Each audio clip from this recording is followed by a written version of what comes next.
امریکی صدر Donald Trump کی مخالفت کے باوجود میئر منتخب ہونے والے زہران ممدانی فلسطین کے لیے اٹھنے والی نمایاں آواز بھی ہیں۔ زہران نے انتخابی مہم میں اعلان کیا تھا کہ ان کے میئر بننے کے بعد نیتن یاہو نیو یارک آئے تو گرفتار کر لیا جائے گا۔ زہران ممدانی 1991 میں یوگینڈا میں پیدا ہوئے۔ زہران ممدانی کے والدین کا تعلق بھارت سے ہے۔ ممدانی کی فلم ساز والدہ میرا نائر آسکر کے لیے نامزد کی جا چکی ہیں۔ زہران کے والد محمود ممدانی کولمبیا یونیورسٹی کے پروفیسر ہیں۔ زہران کی اہلیہ رما دواجی شامی آرٹسٹ ہیں۔ نیو یارک سٹی کے نو منتخب میئر زہران ممدانی کئی حوالوں سے قابل ذکر ہیں۔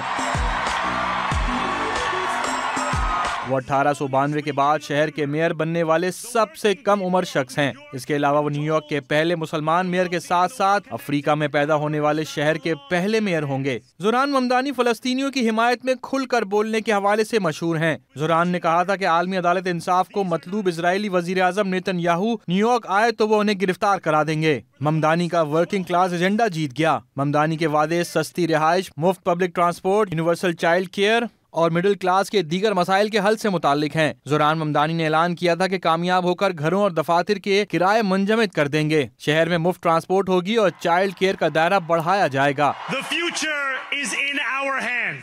زہران ممدانی نے زبردست عوامی رابطہ مہم چلائی۔ بات یہ ہے کہ میں کیا کروں گا ہمارے کمیونٹیز کے لیے اور ہر ایک نیو یارکر کے لیے۔ زہران ممدانی کو 19 اگست 2021 کو بروکلن میں ایک احتجاج کے دوران گرفتار کیا گیا تھا۔ احتجاج میں انہوں نے غریب اور کم آمدنی والے کرایہ داروں کے لیے آواز اٹھائی تھی۔